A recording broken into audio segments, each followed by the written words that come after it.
Hi, I'm Olivia. You know those moments when everything shifts and nothing will ever be the same. Mine hit at midnight on a freezing January night, with a 102-degree fever and my sister Marina screaming at me to get out of her house. Let me backtrack. I was a second-year medical resident at Metro General, working grueling hours while battling an autoimmune condition that flared at the worst times. Marina, my older sister by 5 years, had offered me a place to stay until I got back on my feet. "What are sisters for?" she'd said, wrapping me in a hug. Back then, it felt like a lifeline.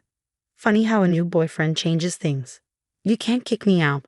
I can barely stand," I said, shivering on the couch, wrapped in the blanket Mom had knitted years ago. "Kyle's moving in tomorrow," Marina snapped. Her arms were crossed, her expression icy. "We need your room." Kyle, her boyfriend of 3 whole months, leaned casually against the wall, wearing a smirk that made my stomach churn. "You've had plenty of time to find your own place," she added. "We never discussed me moving out," I protested, my head pounding and vision swimming. "I'm paying rent." "About that," she interrupted, her tone dripping with mock sympathy. "The money you've been sending doesn't cover your share." It was a blatant lie. I had receipts for every payment. Thank God for my best friend Sophia's advice to document everything. Sophia, a fellow resident who'd seen enough family drama to rival a soap opera, had warned me that Marina's sudden generosity felt off. Desperate, I called our parents. Surely they'd set Marina straight. "Just pack your things and come home," Mom said, sounding distracted. "You know how Marina gets when she's made up her mind." "She's sick, Diana," Dad grumbled in the background. "Tell her to stop being dramatic and work it out with her sister." Shaking, I ended the call. Dr. Chen, my supervisor, had warned me last week that stress was delaying my recovery. "Family should be your support system," she'd said, "not your stressor." I texted Sophia, "Marina's kicking me out. Need help?" Her reply was instant, "On my way. Don't move. Document everything." So feverish and delirious, I hit record on my phone. Marina's voice rose as she hurled my medical supplies into a garbage bag, while Kyle chimed in about how I always played the sick card. They had no idea that their midnight eviction was only the beginning. Sophia's guest room became my haven. Between hospital shifts, I pieced together the truth behind Marina's lies. Those rent payments, she'd been pocketing my money while telling Kyle I was freeloading. One morning, Sophia handed me her tablet. "You need to see this," she said. Kyle had a pattern. 3 women in 2 years, each with eerily similar stories. Move in, isolate, drain their finances, then move on. "Marina won't believe this," I said, my voice hollow. "She doesn't have to," Sophia replied, scrolling through more evidence. "But your parents? They need to see who they're really siding with." Meanwhile, my parents were in full denial mode. Mom flooded the family group chat with Sunday dinner plans, pretending nothing had happened. Dad left voicemails about keeping the peace. "She's going through a rough time," Mom said when she showed up at the hospital unannounced, holding a thermos of soup. "You need to stop holding a grudge." I stared at her, incredulous. I was running a fever of 102 when she threw me out. "You're a doctor, honey. You'll land on your feet," she said, as if I excused it all. Later, Dr. Chen found me crying in the break room. She handed me a steaming cup of tea. "Family dynamics," she said, her voice soft, "are the hardest disease to treat. Sometimes the only cure is cutting out the infection before it spreads." She was right. Marina had begun spinning a web of lies, telling relatives I was unstable and prone to harassment.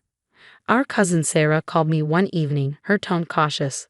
"Marina said you've been having breakdowns at work," Sarah ventured. I took a deep breath. "Actually, I've been documenting everything," I said, forwarding Sarah screenshots of my rent payments along with the midnight eviction video. I included Sophia's findings about Kyle's sketchy background and Marina's lies. The line went silent for a moment. Then Sarah spoke, her voice low. "You know she just got promoted, right? She's been telling everyone how Kyle helped her land the position." That was interesting. Kyle had claimed to be a business consultant, but Sophia's research showed his last legitimate job ended 3 years ago. Suddenly, the pieces were starting to form a picture. One Marina wouldn't want her prestigious law firm to see. "Your sister's reputation is everything to her," Sophia said later as we sifted through the evidence. Maybe it's time she learned about the consequences of throwing people away. I stared at yet another missed call from my parents. They'd chosen their side. Now it was time to choose mine. Make copies of everything, I told Sophia. We're going to need them. The push came during Marina's big moment, the annual law firm gala, where she was set to receive her promotion. Sophia's contact at the firm confirmed the story. Kyle had used his fake business connections to help Marina network her way up. Your sister's about to learn a lesson about due diligence, Sophia said, adjusting the neckline of my dress. As a client of the firm through the hospital, I had a legitimate invitation. Marina hadn't counted on that. I spotted my parents the moment I walked in. Mom went pale, and Dad suddenly found his shoes fascinating. Across the room, Marina was glowing under the spotlight, Kyle glued to her side, playing the devoted boyfriend. When she saw me, her smile vanished. "What are you doing here?" she hissed, pulling me aside. Her mask of composure was already cracking. "Supporting my sister's success," I said sweetly. "Isn't that what family does?" Kyle stepped forward, trying to puff up his chest. I turned to him, my smile razor sharp. "Actually, Kyle, I'd love to hear more about your consulting work, especially with Bradbury Corp. Wasn't that right before they filed for bankruptcy?" His face turned an impressive shade of gray. Bradbury Corp wasn't just a random name. It was one of his previous scams. Marina's law firm was handling the bankruptcy case. "You need to leave," Marina said, her voice shaking. "You're just jealous of my success." "Success built on what?" I shot back. "Kyle's fake references or the money you stole from me?" The managing partner chose that exact moment to approach. "Olivia, Dr. Chen speaks highly of you. I didn't realize you were Marina's sister." Marina's grip on her champagne flute tightened as I smiled at him. "Oh, I have some fascinating family stories to share," I said, pulling out my phone, including a video of Marina illegally evicting me while I was severely ill and admitting to embezzling my rent payments. "You wouldn't dare," Marina hissed. "Try me." I turned to Kyle. "And those women from Bradbury Corp send their regards. They're very interested in your consulting ventures." The next 10 minutes were pure chaos. Kyle, proving himself every bit the coward Sophia's background check suggested, tried to slip out the door. Security intercepted him. He was already wanted for questioning in the Bradbury case. Marina's meltdown was spectacular, her screams echoing through the hall as guests filmed every second on their phones. Mom's attempts to intervene only worsened the situation. "Marina's behavior is just high spirits," Mom stammered, turning to the managing partner. "Olivia's always been sensitive." "Sensitive?" A familiar voice cut through the chaos. Dr. Chen had arrived, her gaze steely. "You mean the resident who handled a triple trauma case last week while managing a chronic illness? The one your daughter endangered by throwing her out in freezing weather?" The whispers began, spreading like wildfire through the crowd. Marina's carefully constructed facade crumbled. She'd built her reputation on lies, and tonight, every one of them was coming to light. Sometimes karma doesn't wait. Sometimes it just needs a little push. Marina's carefully crafted image dissolved like sugar in the rain. Dad finally looked up from his shoes, the dawning realization in his eyes. But it was far too late for damage control. Sometimes the best revenge isn't about what you do. It's letting the truth take its moment on stage. The aftermath unfolded faster than I could have imagined.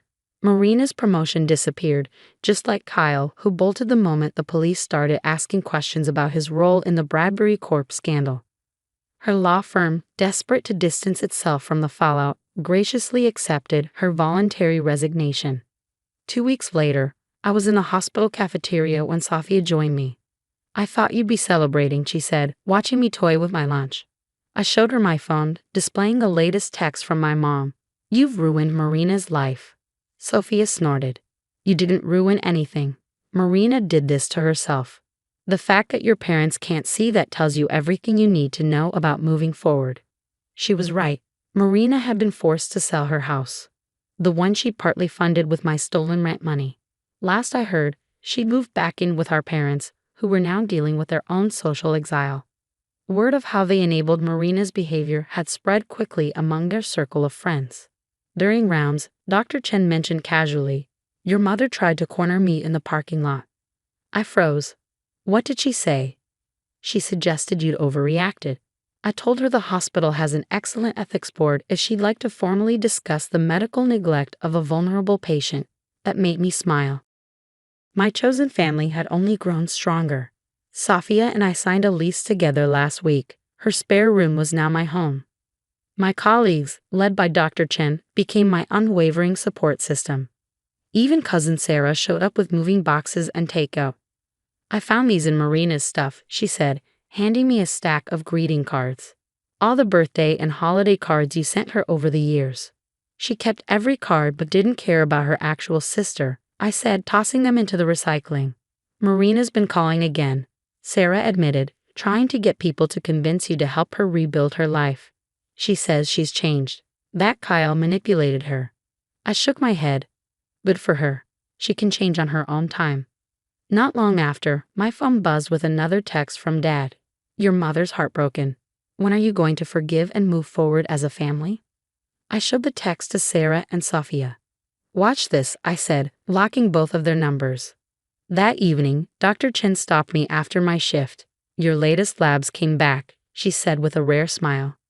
The stress reduction in your life is paying off. Your numbers are the best they've been in months.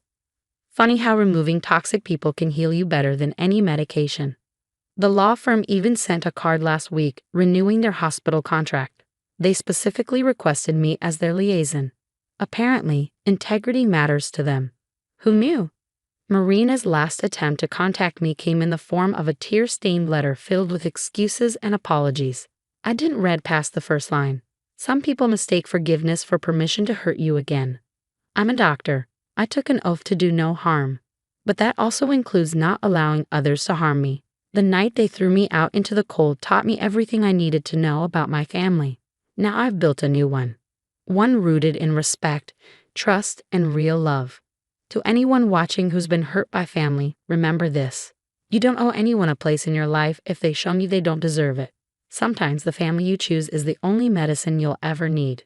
The best revenge? Living well and letting karma take care of the rest. What do you think of Olivia's journey? Would you have handled things differently? Share your thoughts in the comments below. If this story resonated with you, don't forget to like, subscribe, and hit the notification bell for more powerful stories about standing up to toxicity and reclaiming your peace. Let's keep supporting each other through the challenges of healing and rebuilding. See you in the next story.